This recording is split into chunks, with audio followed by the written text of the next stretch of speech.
لله رب العالمين والصلاة والسلام على سيد الأنبياء والمرسلين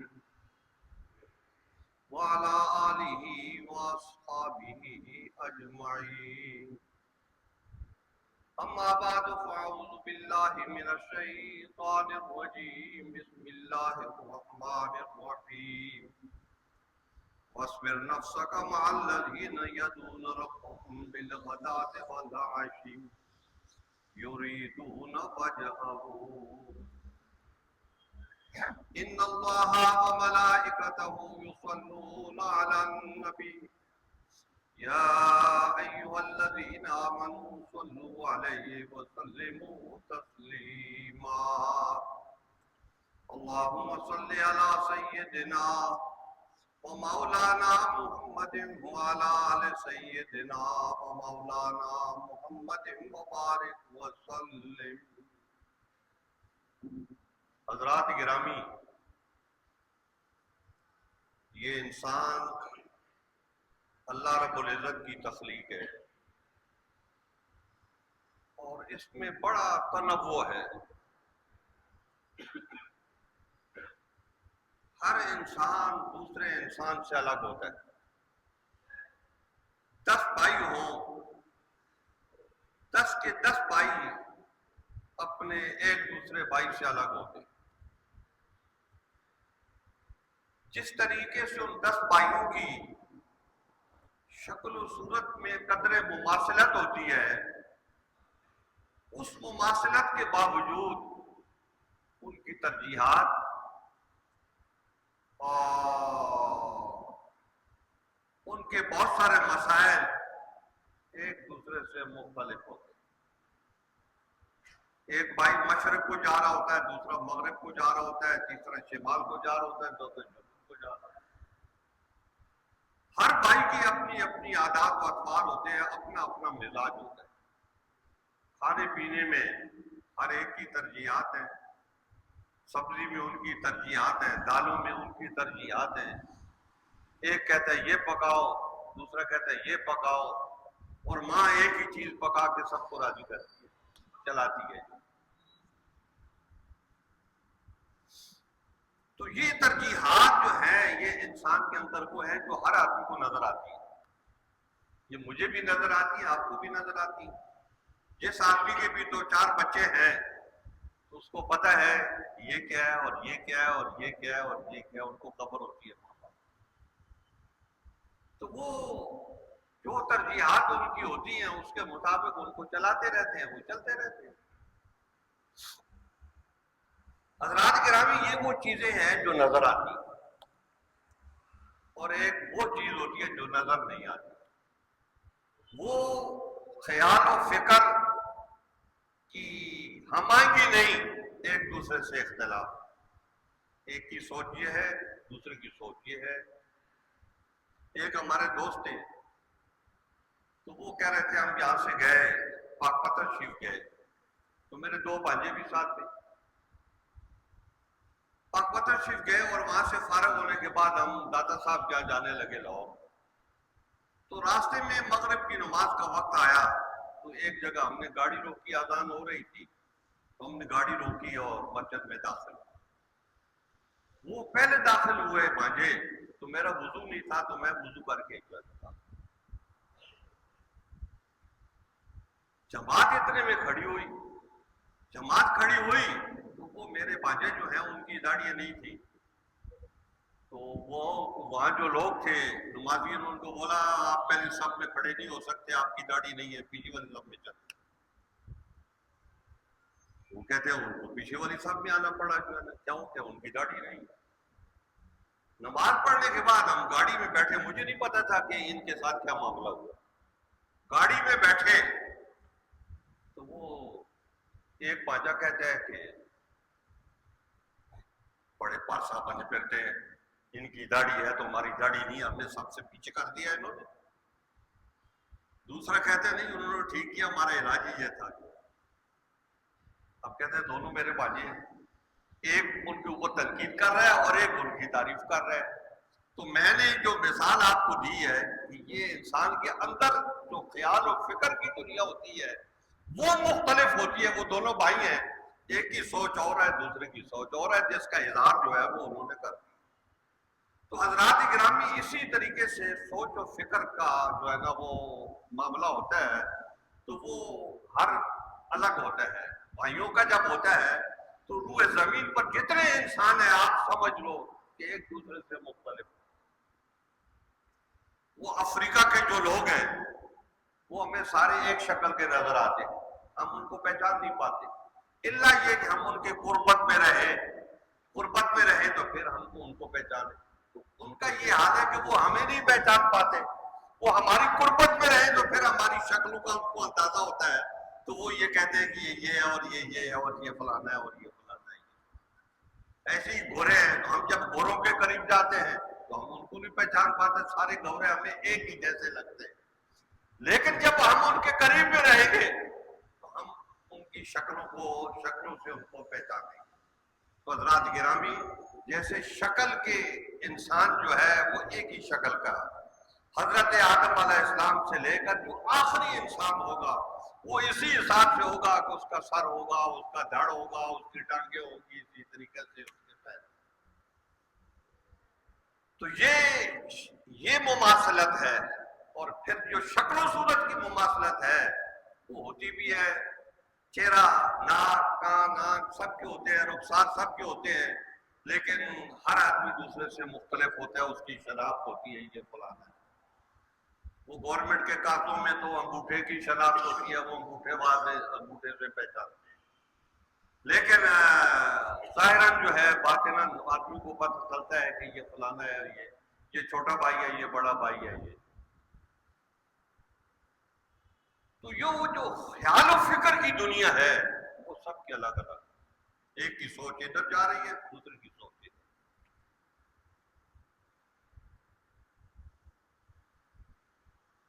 حضرت خالد بن ولید ہے, ذرا اوپر جاؤ تو پتہ چلا وہ تو آپ کو وہ تلوار والے لگتے ہیں کہ ان کی زندگی میں تلوار کا بڑا کام ہے, بڑا کام ہے.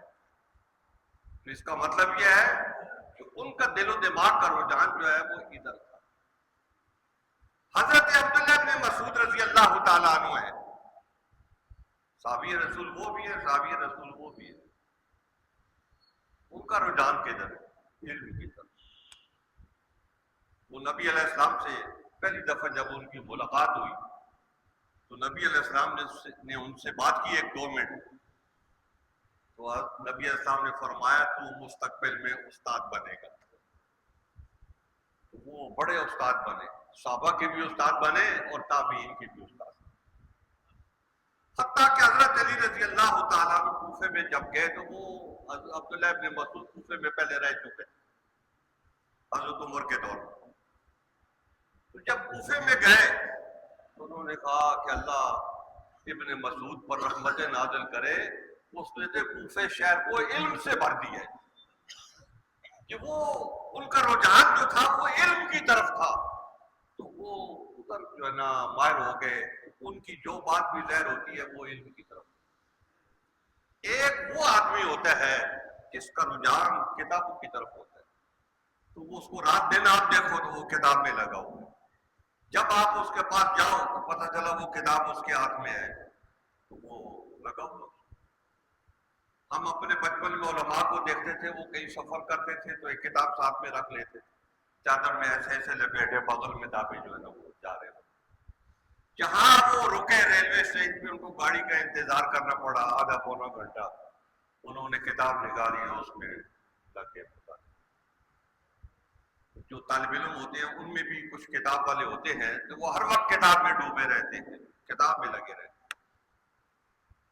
اور کچھ لوگ ایسے ہوتے ہیں کہ وہ ہر وقت نوافل میں لگے رہتے ہیں, اللہ کی عبادت میں لگے, ان کا رجحان اتباع ہوگا.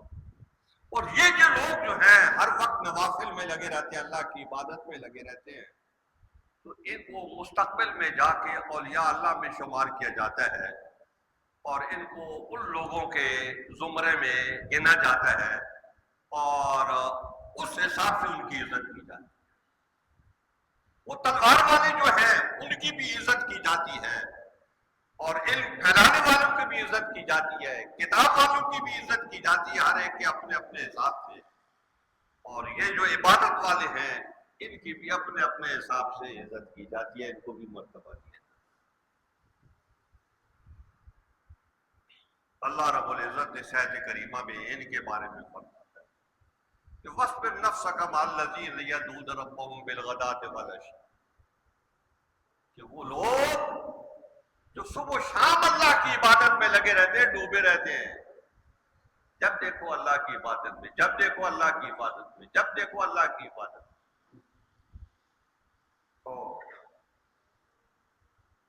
خوشی آئے تو اللہ کی عبادت میں لگ گئے شکریہ میں، مصیبت آئے تو اللہ کی عبادت میں لگ گئے۔ حضور اکرم صلی اللہ علیہ وبارک وسلم ایک مرتبہ گھر گئے تو آپ نے پوچھا کھانے کو کچھ ہے؟ بات لمبی ہے، میں مختصر کروں گا۔ تو ام المومنین عائشہ صدیقہ نے گزارش کی گھر میں کوئی کھانے کی چیز نہیں، اب واپس چلے گئے عبادت میں۔ پھر کچھ وقت گزرا، عبادت کرتے رہے، پھر گھر میں آئے تو کہا کچھ کھانے کو ہے؟ ام المومنین نے گزارش کی کہ کچھ بھی نہیں، پھر چلے، اور پھر جا کے عبادت میں لگ گئے۔ پھر آپ آئے اپنے گھر میں تو دیکھا کھانا رکھا ہوا، آپ نے پوچھا کھانا کہاں سے آیا؟ تو ام المومنین نے گزارش کی حضرت عثمان نے بھیجوایا۔ میرے کہنے کا مطلب یہ ہے کہ حضور اکرم صلی اللہ علیہ وبارک وسلم اپنے اوقات عزیزہ عبادت میں گزارتے تھے۔ اب آپ کے پاس وقت تھا، ٹھیک ہے، کھانا نہیں ہے کوئی بات نہیں، تو آپ چلے گئے، جا کے عبادت میں لگے۔ تو یہ وہ لوگ ہوتے ہیں جن کا حقیقی طور پہ ہر معاملہ اللہ رب العزت کی ذات سے جڑا،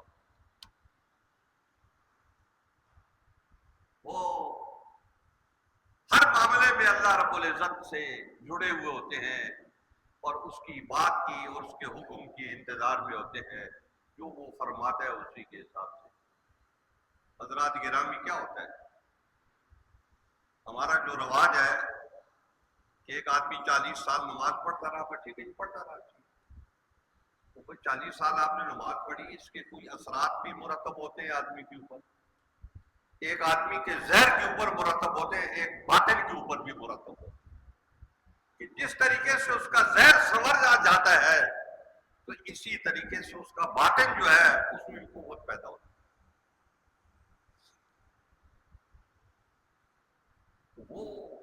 وہ آدمی جو خشوع خضوع سے اللہ کی عبادت میں لگا رہتا ہے تو اس کے اندر، اس کے باطن کے اندر ایک قوت پیدا ہو جاتی ہے۔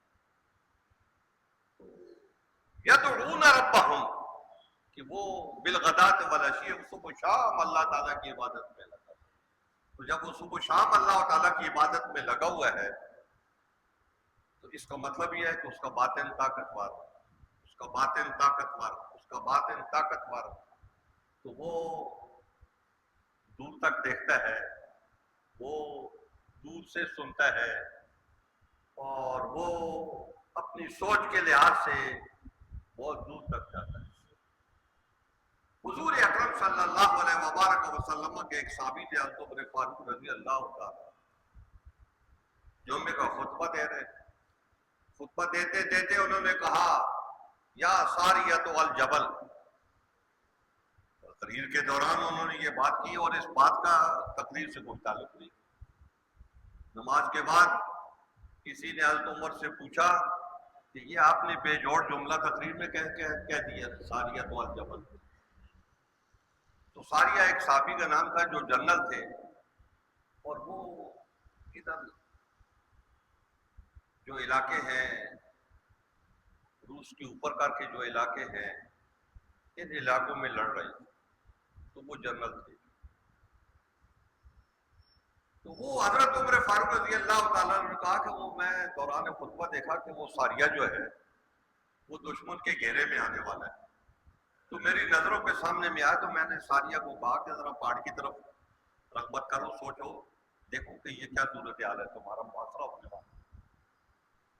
اب بات یہ ہے کہ حضرت عمر مدینے پہ بیٹھے ہیں، مسجد نبی شریف کے ممبر شریف پر بیٹھے، نبی علیہ السلام کے ممبر پر بیٹھے ہوئے، اور وہاں سے وہ وہاں دیکھتے ہیں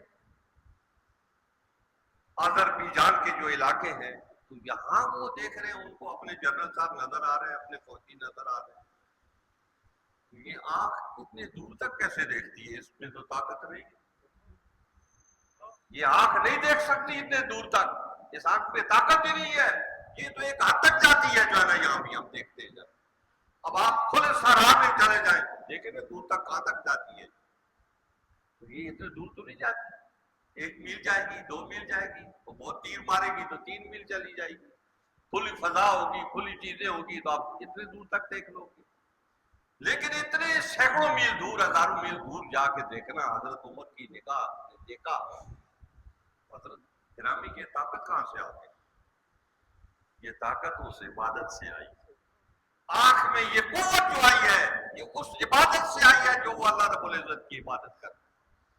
تو میرے کہنے کا مطلب یہ ہے کہ اللہ کی جب آدمی عبادت کرتا ہے تو اس کے باطن میں ایک قوت پیدا ہوتی ہے، تو وہ جدھر توجہ کرتا ہے، رخ کرتا ہے، تو وہ دور تک دیکھ بھی لیتا ہے، دور سے بات سن بھی لیتا ہے، دور سے معاملہ کر بھی لیتا ہے۔ انبیاء کرام کے معجزات ہیں، لیکن یہ اولیاء اللہ کی یہ جو باتیں ہوتی ہیں، ان کو ہم کرامات سے تعبیر کرتے ہیں، اور یہ ہوتی ہے ہمارے جو عقائد کی کتب ہیں ان میں یہ بات طے ہے، کرامات الاولیاء حق، اور یہ باتیں عموماً عقل کے خلاف ہوتی ہیں، تو جو عقل کو ترجیح دینے والے ہوتے ہیں وہ کہتے ہیں نہیں نہیں ایسا ہو نہیں سکتا، ایسا ہم نہیں مانتے۔ تو ہمارے یہاں پرانے زمانے میں ایک طبقہ تھا، اس کو معتزلہ کہا جاتا تھا۔ معتزلہ اس لیے کہا جاتا تھا کہ وہ آدمی جو تھا وہ حضرت حسن بصری کا شاگرد، وہ بصرہ میں ان سے پڑھتا تھا، تو باتیں اس کے دماغ میں الٹی الٹی آتی تھی، تو وہ ایک دفعہ حضرت حسن بصری کے سامنے اس نے کوئی بات کی، تو حضرت حسن بصری نے فرمایا اعتزل عنا، ہم سے الگ ہو جاؤ۔ تو یہ اعتزل عنا، ہم سے الگ ہو جاؤ، یہ ان کا نام پڑ گیا معتزلہ، اس وجہ سے جو ان کی زبان سے نکلا کلمہ، تو اس کی وجہ سے اس گروہ کا یہ نام پڑ گیا، بعد میں وہ پورا ایک گروہ گیا، پوری جماعت بن گئی، اور وہ عقل کی بات مانتے تھے اور عقل کے علاوہ باتیں نہیں مانتے۔ چنانچہ ہمارے جو عقائد کے اختلاف ہیں وہ روافض سے، شیعہ سے، خوارج سے ہیں، اور اس کے بعد سب سے بڑا مقابلہ ہمارا عقائد کے میدان میں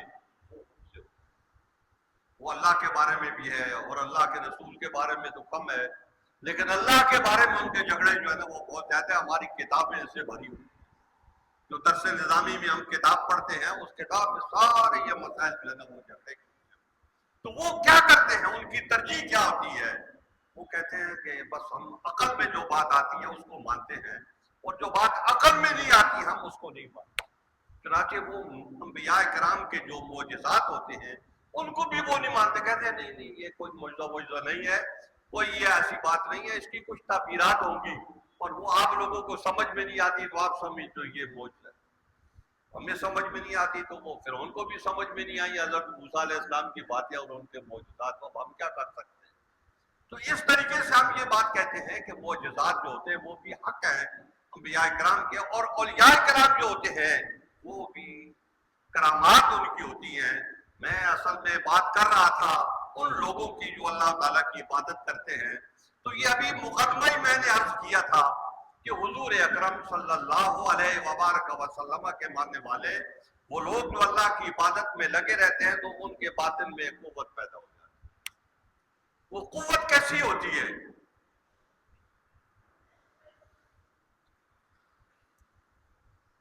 حضرت سیدنا پیر میر علی شاہ صاحب رحمۃ اللہ تعالی علیہ کا مرزا قادیانی سے مقابلہ ہوا، تحریری طور پہ سب چیزیں موجود۔ مرزا غلام احمد قادیانی نے کہا کہ قرآن کی فصاحت و بلاغت میں لکھتے ہیں اور عربی زبان میں لکھتے ہیں، اور وہیں پر جو ہے قرآن دازی کے ذریعے آیات نکالی جائیں گی اور عربی میں ان کی تفسیر لکھی جائے گی، جس کی عربی اچھی ہوگی تو اس کو کامیاب قرار دیا جائے، اور فیصلہ کرنے والے یہ لوگ قبول ہے۔ قبول ہے، صحیح ہے. اب آ گئے، لاہور میں آ گئے، میدان میں آ گئے اور باتیں ہونے لگی. مرزا قادری نہ آئے. آپ کی گفتگو جاری تھی تو لوگوں سے آپ نے بات کی کہ مرزا قادری کہتے ہیں کہ تو ہم لکھیں گے. ہم نہیں، ہم کاغذ قلم دوات کو میدان میں رکھیں گے اور اس کو بولیں گے لکھو. تو جس کا قلم اٹھ کے لکھنا شروع کرے گا سچا وہ ہوگا میدان میں تو آئے. تو کسی نے آپ سے پوچھا حضرت جی اس دن آپ نے یہ بات کہی تھی، آپ نے فرمایا ہو کہی، کیا آپ قلم کو کہتے اٹھ کے لکھنا شروع کر دیں؟ تو وہ کیا لکھنا شروع کر دیتا؟ تو میں بالکل کرتا. یہ تو نوبت ہی نہیں آئی، نوبت آتی تو پھر پتہ چلتا. پھر مرزا غلام احمد قادیانی کے لوگوں نے جو ہے ایک اور شرط پیش کی کہ کچھ مریض آپ کے سامنے پیش کیے جائیں گے، کچھ مرزا قادیانی کے سامنے پیش کیے. آپ اپنے ان مریضوں کے لیے دعا کریں وہ ٹھیک ہو جائے. مرزا قادیانی ان مریضوں کے لیے دعا کرے گا کہ یہ ٹھیک ہو. تو جو جس کی دعا قبول ہوگی وہ سچا ہوگا. ٹھیک ہے، لیکن یہ بات یاد رکھو، مریض کا ٹھیک ہونا ٹھیک ہے اپنی جگہ پہ ہے، لیکن وہ دن ایسا ہے کہ اس دن آپ مردے لے کے آؤ تو جو مردوں کو زندہ کرے گا وہ حق نہیں. کسی نے پوچھا حضرت جی آپ نے اس دن یہ بات کہی تھی کہ مردے زندہ کریں گے، تو کیا آپ مردہ زندہ کر دیتے؟ تو آپ نے فرمایا وہ دن ایسا تھا، وہ وقت ایسا تھا کہ اس وقت میں جو بولتا اپنے منہ سے وہی ہوتا. کیوں کہ میں خود نہیں کھڑا تھا، میرے نبی نے مجھے وہاں پر کھڑا. تو حضرات گرامی یہ جو چیزیں ہوتی ہیں ان کو کرامات کہا جاتا ہے. اور یہ کرامات کا صدور جو ہوتا ہے یہ ان لوگوں سے ہوتا ہے جو اللہ تعالیٰ کی عبادت میں لگے رہتے ہیں. جو نوٹ گننے میں لگے رہتے ہیں ان سے نہیں ہوتا. ہم لوگ نوٹ والے ہیں، صبح اٹھتے ہیں تو نوٹ کرتے ہیں اور رات کو سوتے وقت تک نوٹ کا حساب کرتے رہتے ہیں. تو پھر یہ چیزیں ہم میں نہیں پیدا ہو سکتی. تو جو عقلی ڈکوسلے اپنے دماغ میں قائم کر کے چیزوں کو حل کرتا ہے اس کے ساتھ بھی یہی ہوتا ہے. مولانا روم رحمت اللہ تعالی علیہ نے بڑی خوبصورت بات کی ہے کہ عقل قربان کن پیش مصطفیٰ، یہ اپنی عقل کو چھوڑ دے، جو نبی کہتے ہیں وہ اس کو قبول کر. حضور اکرم صلی اللہ علیہ وبارک وسلم سے پہلے حضرت ابراہیم علیہ السلام، تو حضرت ابراہیم علیہ السلام کے دوارے میں بھی عقل کا ٹھیکیدار موجود تھا. تو حضرت ابراہیم علیہ السلام نے کہا کہ میرا رب زندگی بھی دیتا ہے موت بھی دیتا ہے، یحیی و یمیت، وہی زندگی دیتا ہے وہی موت دیتا ہے. تو اس نے کہا یہ تو کوئی بات نہیں. اس نے قید خانے سے 2 قیدی بلائے، ایک کو آزاد کر دیا دوسرے کو قتل کروا دیا. اس نے کہا یہ کام تو میں بھی کرتا. تو حضرت ابراہیم علیہ السلام نے سمجھ کیا یہ عقل کا دعوے دار ہے، عقل ٹھکانے میں نہیں ہے، غبی ہے، یہ میرے سوال کو سمجھا نہیں ہے کہ میں نے کیا کہا ہے. تو یہ اس کا جواب مجھے دے رہے ہیں. تو پھر حضرت ابراہیم علیہ السلام نے کہا فَإِنَّ اللَّهَ يَأْتِي بِالشَّمْسِ مِنَ الْمَشْرِقِ فَأْتِ بِهَا مِنَ الْمَغْرِبِ، کہ میرا رب جو ہے وہ سورج کو مشرق سے نکالتا ہے. اگر تجھ کے اندر، تیرے اندر اتنی طاقت ہے تو ذرا اس کو مغرب سے نکال. اب یہ کام مشکل تھا. قرآن حکیم کہتا ہے فَبُہِتَ الَّذِي كَفَرَ، وہ عقل کا بندہ جو ہے وہ مبہوت ہو گیا، وہ اس سوال کا جواب نہ دے سکتا. حضرات گرامی عقل والے جو ہیں وہ اس حساب سے سوچتے ہیں، لیکن نبی والے نبی کی زبان کو سامنے رکھ کے سوچتے. تو اللہ تعالیٰ ارشاد فرماتا ہے کہ وَاصْبِرْ نَفْسَكَ مَعَ الَّذِينَ يَدْعُونَ رَبَّهُمْ بِالْغَدَاةِ وَالْعَشِيِّ، کہ وہ لوگ جو صبح و شام اللہ کے ذکر میں رہتے ہیں، اس کی یاد میں رہتے ہیں اور محبت سے اس کو یاد کرتے رہتے ہیں، رات کو اٹھ کے اس کو یاد کرتے ہیں. تو اے نبی ان کو اپنے پاس بٹھایا کرو، ان کو شفق بخشا کرو اور ان کو عزت دیا کرو اور ان کو میدان میں اتارا کرو کہ وہ لوگ ہیں آپ کے. تو حضور اکرم صلی اللہ علیہ وبارک وسلم کی قربت میں رہنے والے یہ اللہ والے جو ہیں، تو اللہ تعالیٰ ان کے مراتب اور درجات کو بیان فرما رہا ہے. حضرت مجدد الفسانی رحمت اللہ تعالی علیہ پاک و ہند کی سرزمین پر ایک بہت بڑی شخصیت گزری جن کے دونوں میدان تھے، علم بھی تھا اور معرفت بھی تھی. شریعت بھی تھی اور طریقت بھی تھی، اور ان ساری چیزوں سے ان کے مکتوبات بھرے ہوئے تھے، لیکن سوال یہ ان کو پڑھے کون؟ اتنی تکلیف کون کرے؟ لوگ وہ کام کرتے ہیں جس سے پیسے ملتے ہیں، تو مکتوبات پڑھنے سے پیسے تھوڑے ملتے ہیں کہ لوگ مکتوبات پڑھنا شروع کر دیں۔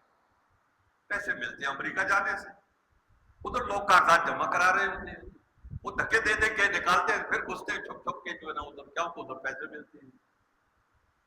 تو ادھر اللہ تعالیٰ کی معرفت ملتی ہے۔ تو حضرات گرامی، ظاہراً یہ سودا مشکل ہے، لیکن ہے بڑا شاندار سودا، جو دنیا کو چھوڑ کے اللہ رب العزت کی طرف آتا ہے، اس کی محبت کی طرف آتا ہے، اس کی یاد کی طرف آتا ہے، اس کے ذکر کی طرف آتا ہے، بلند و بالا وہی ہوتا ہے۔ حضرت مجدد الفسانی رحمت اللہ تعالی علیہ نے شریعت کو بھی بالا کیا اور طریقت کو بھی بالا کیا۔ انہوں نے ہزاروں لوگ ایسے پیدا کیے جو اللہ تعالیٰ کی معرفت پہ ڈوبے ہوئے تھے، ان کے دور میں بھی، اور آج بھی ان کا سلسلہ جاری ہے کہ وہ لوگ جو ان کے راستے پہ چلتے ہیں وہ ذکر و فکر میں لگے رہتے ہیں اور اللہ تعالیٰ کی یاد میں لگے رہتے ہیں، اور جب وہ لگے رہتے ہیں تو ان کو وہاں سے کوئی چیز بھی ملتی ہے۔ کیوں؟ جو جدھر لگا رہتا ہے وہاں سے اس کو نفع ملتا رہتا ہے، اور جو ادھر نہیں جاتا، رخ نہیں کرتا، اور وہ والا نفع اس کو نہیں چاہیے، تو ظاہر ہے وہ عقل کی باتیں کہ میری عقل میں نہیں آتا۔ سرکار آپ کی عقل کیا چیز ہے؟ آپ کی عقل کے بارے میں تو اللہ تعالیٰ نے فرمایا لا تدرک الابصار وهو یدرک الابصار، کہ تم ان آنکھوں سے اللہ تعالیٰ کی ذات کا احاطہ کرنا چاہتے ہو، ایسا نہیں ہو سکتا۔ تمہاری یہ آنکھیں اس قابل نہیں ہے کہ ذات الہیہ کا احاطہ کریں، جو ہے ایسا ممکن نہیں۔ تو اس لیے اے آنکھ والو، دنیا کی آنکھ والو، عقل کی آنکھ والو، ذرا اس کو چھوڑو، اور محمد عربی صلی اللہ علیہ وبارک وسلم نے جو بتایا ہے تو اس کی روشنی میں حقائق کو تلاش کرو گے، تو جب اللہ تعالیٰ سے آپ محبت کرو گے، رات کو اس کے یاد کرو گے، جب سارا عالم سو رہا ہے، جب سارا عالم سو رہا ہے تو وہ آنسو آ رہا ہے اللہ تعالیٰ کی یاد میں، تو مزے تو اس کے ہیں، مزے تو بادشاہ کے ہوتے ہوں گے، بادشاہ سمجھتا ہوگا، لیکن اصل مزہ تو فقیر کا ہوتا ہے، فقیر اصل بادشاہ ہوتا ہے۔ تو حضرات گرامی، میں یہ باتیں عرض کر رہا ہوں کہ حضور اکرم صلی اللہ علیہ وبارک وسلم کی مطابعت میں چلنے والے حضرات جو ہیں وہ ہمیشہ کامیاب رہتے ہیں، اور اس دنیا میں اگر ان کو کوئی کامیابی نہیں ہوتی تو آخرت کی کامیابی ان کے لیے پختہ ہے، مضبوط ہے، اور یہ اللہ تعالیٰ کے وعدے ہیں، وعدہ نہیں، وعدے ہیں اللہ تعالیٰ کے کہ جو میرے نبی کا متبع ہوگا، جو ان کے راستے پہ چلے گا، تو ہم اس کو کامیابی اور کامرانی دیں گے۔ اللہ تعالیٰ ہمیں توفیق عطا فرمائے کہ ہم حضور اکرم صلی اللہ علیہ وبارک وسلم اور اللہ تعالیٰ کے ان پسندیدہ لوگوں کی قربت میں رہیں، ان کی یاد کرتے رہیں، ان کا ذکر کرتے رہیں، اور ان کا احترام کرتے رہیں۔ اے اللہ ہمیں اس بات کی توفیق عطا فرما۔ اور آخر میں حضور اکرم صلی اللہ علیہ وبارک وسلم کی حدیث مبارکہ، کہنا خاتم النبیین لا نبی بعدی، میں آخری نبی ہوں، میرے بعد کوئی نبی نہیں۔